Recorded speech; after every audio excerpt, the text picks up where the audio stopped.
Nearly 3.5 billion people worldwide is affected by oral disease, according to the World Health Organization. Healthy teeth and gums benefit our physical health, comfort with socializing, and general well-being. Yet, oral health care is often expensive, putting a large financial strain on families. Welcome to Healthy Living on Trust Television. I am Aisha Salihu. We'll now join Dr. Ayanmo Akinbo Okungbowa, a dentist, to give us further insights on oral health. Thank you so much for joining us on the program, Doctor. Thank you. Now, March 20th has been marked for World Oral Health Day. I'd like to know, first of all, why this day? What's the significance, the relevance? And now this year's theme is a happy mouth is a happy body. What does this mean? Okay, thank you, Aisha, for always having me. It's always a pleasure. World Oral Health Day is March 20th, and it's a day set aside to celebrate the mouth, to bring awareness onto the importance of the mouth. And this year's theme is a happy mouth, a happy body, a healthy mouth, a happy body. Now, what's the correlation between the mouth and the healthy body? The mouth it plays a very vital role in the overall health that we should note. And also, this is because the mouth is the entry point to some organs, like the GIT tract, that's your body, your digestive system.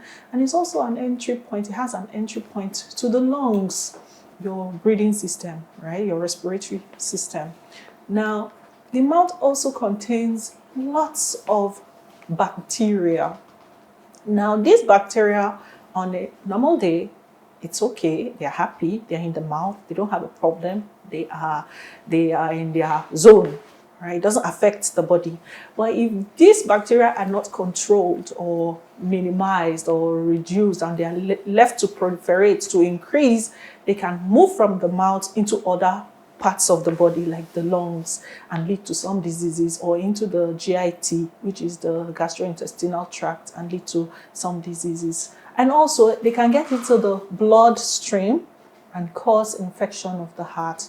So generally, if you take proper care of your mouth, you can reduce the bacterial load in your mouth, it can actually affect, it can, in return, balance your general well-being. Yes. So in a nutshell, it is pertinent that we keep the mouth healthy. So I'd like to know, how do we ensure that we keep the mouth healthy? Okay, well, from our last discussion, if you remember, we talked about brushing twice daily with medium texture brush and fluoride containing toothpaste. I know there's been some debate about fluoride and how it affects us, but generally fluoride in its minimal quantity is what strengthens your teeth, reduces bacterial load, remineralizes your teeth when you have infection or caries going on in your mouth. So you want to brush your teeth twice daily. You want to visit your dentist every 6 months at least for checkup and cleaning. For one of the diseases that can affect your general health is chronic gum disease. This is periodontitis. Periodontitis have been seen in research to cause premature birth and stillbirth or something like that. There's a research on it. And this gum disease can be very detrimental if it gets to the heart, where you have endocarditis. So we want to minimize any infection or proliferation of these bacteria that can lead to serious health complication. So brushing your teeth twice daily will do that. Then if you have gum problems, you have to see your dentist to get that fixed, get that under control. That will be every 6 months, or as your doctor would prescribe that you should show up. And basically that's how you care for your mouth. And also the food you eat. Yes, diabetes have been shown. Diabetes can actually be seen in the mouth. Like if there are some health conditions that are in the body, but you see signs in the mouth because your body cannot fight infection. Diseases like diabetes, HIV, they reduce your immune system. So when bacteria are proliferating or they are increasing, they are multiplying, your body can't fight it because the immune system is down, all right? So you see signs in the mouth. A patient that is diabetic can come up with more curious lesion or shaky teeth, periodontal diseases. Someone who has HIV, inflammation of the gums, redness, sores, mouth sores, you know. You see, sometimes we look into the mouth and we see the signs. We're suspecting there are some systemic diseases. So some medical conditions can actually reflect in the mouth. So when you go to your dentist, we see that in your mouth. We say, okay, we need to do an investigation. We need to confirm that you're not diabetic, you don't have HIV, because there's this linear gingivitis we see in HIV patients. When we see that, we want to confirm that. Sometimes some diagnoses have been made right there on your dental chair. Patient didn't even know they were diabetic, or they were not even aware that they had HIV. But when they came to the dentist, it was seen, and then it was investigated, and that was settled and sorted. All right. So all of these things, you see how the body just plays like a focal point to the entire body to help diagnose diseases that would just keep going on, the person not being aware because it doesn't feel anything different, you know, and then control. Also your diet, you're smoking, tobacco, using all sorts of things in your mouth.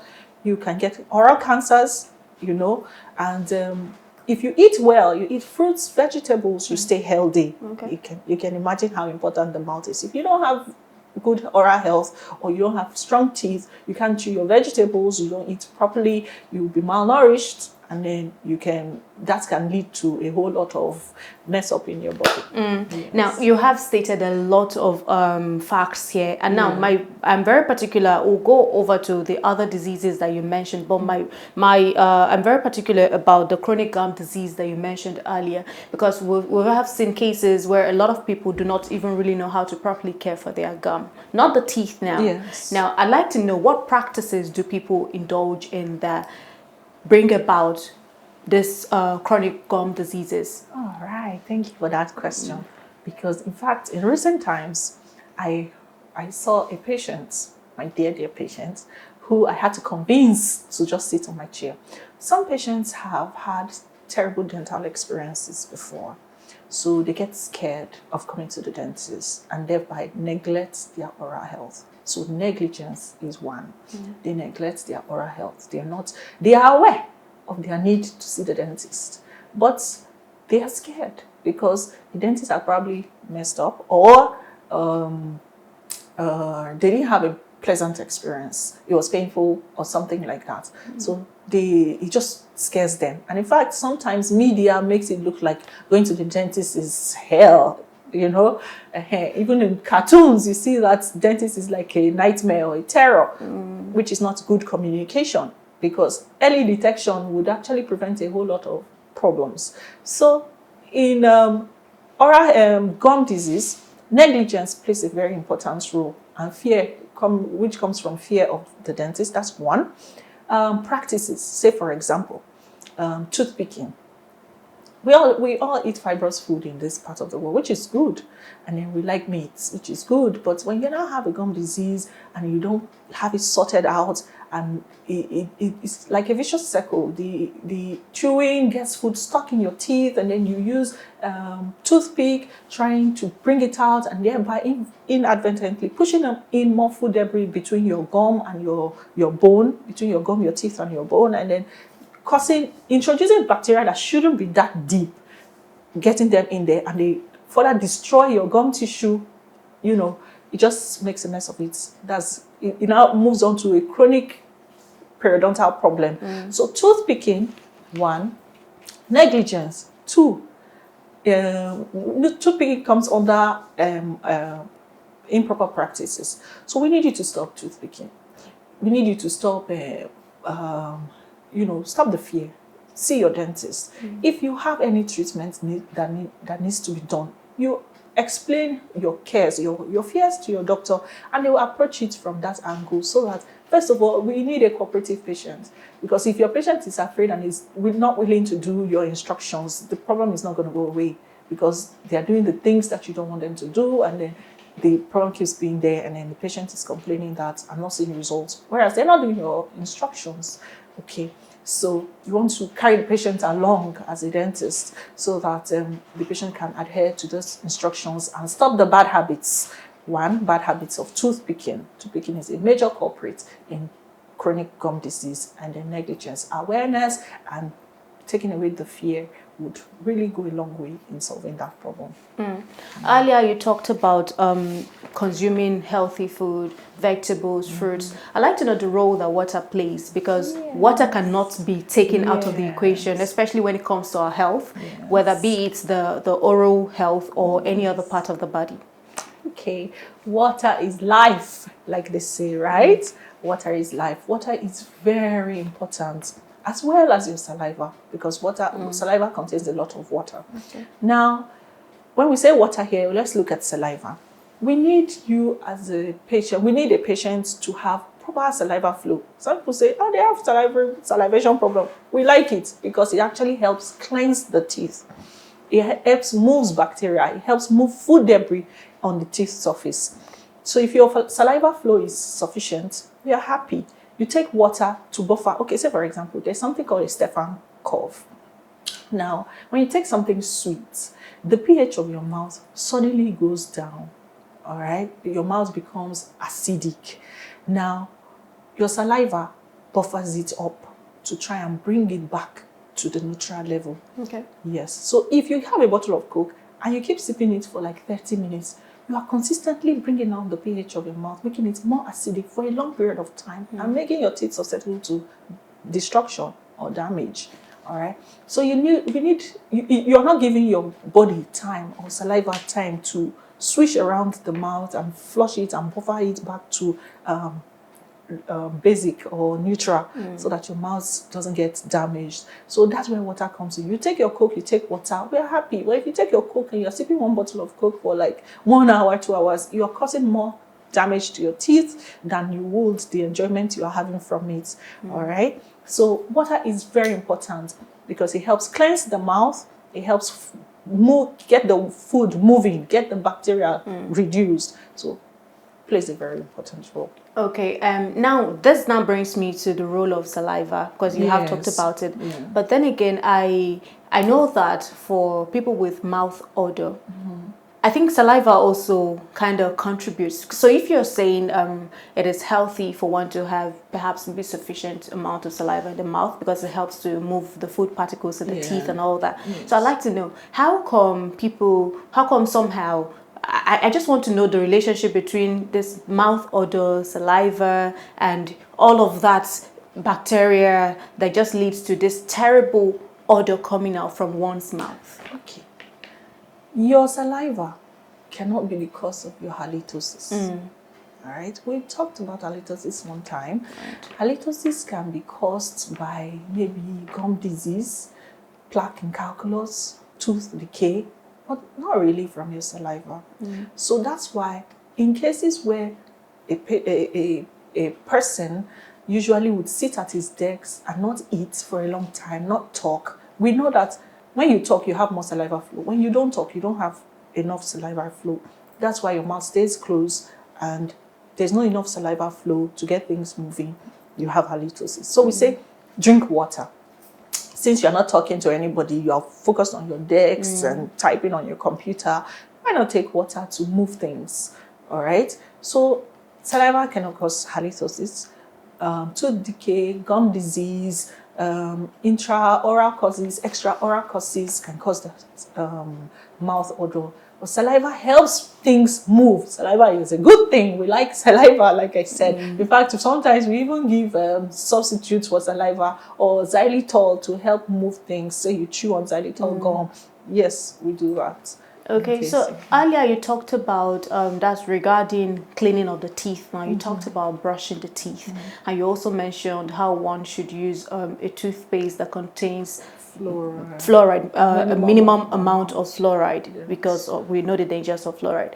Now, this now brings me to the point where I know we have talked about brushing and all of that, but there is still certain misconceptions around brushing. A lot of people do not even see the need to make use of your regular toothbrush. And then we also have some myths around the use of charcoal, back in the days, we have for our forefathers, our grandfathers, grandparents using charcoal because there was this story around how it helps to cleanse the teeth, maybe because of the particular wood they got the charcoal from, and all of that. I just want you to kindly elaborate more on this oral hygiene with the use of where we talk about brushing the teeth, and also the materials that are needed, proper materials needed to ascertain the right way of brushing. Okay. When it comes to cleaning your teeth, permit me, I didn't mention flossing. Flossing is also very essential. It is said that if you do not floss, you haven't cleaned 34% of your tooth surfaces. So you need to floss. And there are different methods of flossing. We have the long strip floss and we have water flossers these days. Yes, which is very effective. It's electronic, all right? You can insert pictures. Okay, so when it comes to cleaning, we say brushing, we say flossing, very important. Other things you can use. Yes, we know that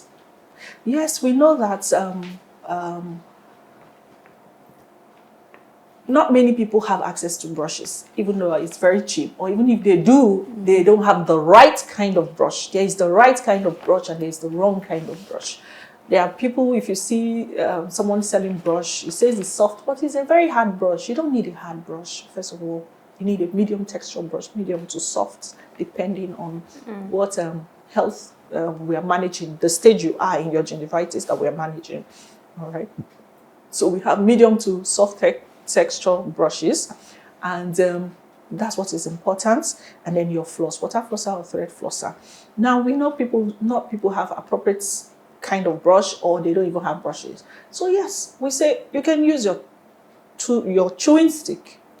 You can use your chewing stick. You chew it, floss it, let it get fluffy. You know, when you chew it gets fluffy. And then you use it in an appropriate way to cleanse your teeth. All right? That's what we advise. Now, when it comes to charcoal, not just the chewing stick, we also say try and use fluoride containing toothpaste with your chewing stick. Don't just use the chewing stick. After you have chewed it, you are satisfied, add a little bit of toothpaste on it and clean the teeth surface, because we know fluoride is very important in that. I can continue with the charcoal? Yes. Okay. So the charcoal, charcoal have been known or been used for years, but there's something we have noticed. It's researchers have shown that it's quite abrasive. Okay. Yes, it's quite, meaning it's hard like sand. It's abrasive, and when you use too abrasive a substance on your teeth, you etch out your enamel, you wear it out. And this enamel, which is the white part of your teeth, this enamel you are scrubbing away. It's protective of an inner layer of your teeth. Okay. It protects the dentine and the pulp. So when you have used so many charcoal or too many abrasive forms of toothpaste or something, dentifrice, you expose your dentine and you have sensitivity, and then you have pain. You know, you have filed down your teeth. So we say, it might look, oh, your teeth, you were using charcoal, the blackness makes it look like when you rinse it off, it looks white. Oh, that's fine. But you're damaging your teeth in the long run. So we do not encourage that. Because even in toothpaste, we have abrasive substances in it, because that's what actually helps clean your teeth. The abrasive part, but not so much. And with charcoal, you cannot control it. You'll be thinking the more you do it, the more it will come, and then you end up damaging your enamel. Thank you so much. On that beautiful note, we'll go over now to Gombe State to join Ayanmo Imam, who takes us on the sidelines of the World Oral Health Day as it was commemorated in Gombe State. We'll be right back. The World Oral Health Day is celebrated globally every year on the 20th of March to empower people with the knowledge of how to prevent and control oral diseases, which affects nearly 3.5 billion people worldwide. The day also seeks to encourage people to look after their oral health by adopting routine oral hygiene and managing risks of tooth decay. So we advise that you use a chewing stick effectively by brushing a tooth at a time, So you have to brush it at a tooth at the same time. The using of charcoal and sand and salt, honestly speaking, we discourage such, because when you are using those things, they are very corrosive. They tend to erode the harder part of the tooth and expose the middle layer and the inner layer, and it exposes one to sensitivity. Experts say effective oral health can help keep the mind and body health, protect against the spread of infections, and maintain good looking. The presence of tooth in the mouth, it helps person to speak very well, to digest food very well, to maintain his facial profile. Concerns were raised on the best form of oral hygiene, especially among family members, as knowledge on the subject matter seems limited. I use salt to clean up in case of any odor. I use salt to clean up my mouth and then go to work. But in the process of day-to-day activity, if I eat something like onions or something that I know that will cause my mouth to smell, I still use salt to clean up. We use chewing stick. My grandmother, the same thing. If you don't chew, use your chewing stick, and then you come and show her that grandma this hand. She say, okay, that's when you go and eat. The 2024 edition of the World Oral Health Day has the theme, "A happy mouth is a happy body." Thank you so much for staying with us and welcome back. This is still Healthy Living on Trust Television and we still have Dr. Akinbo with us. And earlier before we went on the break, we were talking about oral hygiene and she has stated a number of facts about, how to care for your teeth, the kind of diseases that can be detected right from the mouth. And also now, she also talked about charcoal and all the myth around it. And I'm sure from the report you watched earlier, you have learned one or two about the use of charcoal for the teeth. Now, thank you so much for staying with us, Doctor. Thank you for having me. Now, I'd like for us to now go further to talk about, you stated how we have to create more awareness about oral health and oral hygiene. But then this brings me to the point where in creating awareness, there has to be availability of people who give out these services. I mean, people like yourself. I'm talking about oral health workers. And the WHO has stated that the fact that there is significant and chronic shortage of oral health care workers, it has resulted to the challenges that we face today in talking about oral health. I'd like to hear from you. Why do you think we have this significant and chronic oral health workers in our health facilities today? Well, it starts from the grassroots and the government. First of all, in the primary healthcare system, dental is not included. Okay. Now, how are you going to get the information to the grassroots people who also have teeth in their mouths and need dental education or dental care, but they don't have access to it until they get to the general hospital? So that's where one problem is. The dental is not included in the primary health care. So there's no way you're going to send a dentist to the inner cities or to the rural areas to work because there's no provision. What exactly is he going to do? He doesn't have the equipment. There's no provision for him there. Where there is provision is in the general hospital. And we know the crisis we are facing now, the health workers challenge, migration. People would rather go outside the country and do something else entirely than practice. Right now in the UK, they do not have enough dental manpower, as in dentists, dental practitioners, because they have made a tight bottleneck on how foreigners can practice. I can tell you that there are over millions of dentists in the UK who have moved into the UK, but are not practicing because they don't make it easy for you. First of all, the dental practice is an expensive one. Yes, it's an expensive one. Even in the government facility, it is highly subsidized. I was going to come to that. Yes, it's highly subsidized. It's not a cheap, you can't just put up a chair and start the expenses, the initial setup is very, very costly for someone to start, even as a DO, that means a dental officer, to even say you want to start a practice. The initial cost is very high. And also, the cost of doing your service, the material that you use, they are all imported. So the dollar rate affects us very greatly. You see that? Okay. So, in turn, all of this discouraged even doctors to do their practice because they are not earning as much as they should to live in the same environment that we all live, and we know it's getting harder by the day for some, and they have to meet up. So they veer off into other practice. But those that have been strong-willed have stayed, and every day, even in this this World Oral Health Day, we had doctors go into the inner cities in this Abuja to have outreaches. They had outreaches to inform people about their oral health. This is a private outreach. This is not sponsored by any government. It's a private outreach by some group of doctors who did that. And we have them doing it in the best that they can. But where the government can come in is to include the dental practice in the primary healthcare center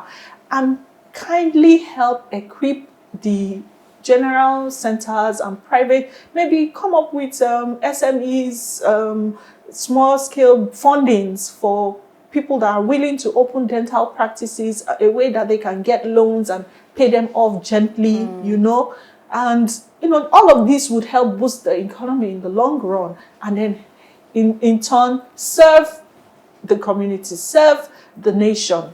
Yes, and reduce the so-called oral health crisis, which starts with prevention. If you can prevent an oral health, or prevent a dental disease, that's you're taking care of the whole crisis. And then water. We have in some areas where they don't have access to good water. And if there is no water, then you cannot guarantee hygiene. If there is no good source of water, you cannot guarantee hygiene. And that's where you see patients with what we call cancrum oris or norma, where the part of the skin has been damaged, around the mouth has been damaged due to lack of water to clean their environment, to clean their things, and they breed with cattle, and lots of bacteria they are exposed to. So that can take away. In fact, there's a foundation, normal foundation for that. Imagine if there's water in the inner cities, water in the rural areas, there will even be need for solving that oral problem, dental problem. Yes, so the government can play a role in, first of all, including dental in the primary health care center, enhancing the ones they already have, providing equipment, maybe also provide, like I said, small SME loan strategy. I don't know how it's called. That would encourage small businesses to start up and take care of oral health. And also awareness. Yes, thank you for this opportunity, for this program. This kind of program will create awareness on good oral health, the importance of oral health and stuff. So if we have more people do that in their TV stations, radio stations, people can hear how important it is to care for their mouth, and that it helps with their overall well-being. Thank you so much. Thank you. Well, there you have it. You have heard from the expert herself. Dental care should be made a key component and a key aspect of our primary healthcare system. And on that note, this is the end of this episode of Healthy Living on Trust Television. For comments, contributions, and suggestions, do well to follow and subscribe to all of our social media platforms. And until I come your way on another beautiful episode of the program, stay healthy. I'm Aisha, Salihu. Thanks for watching.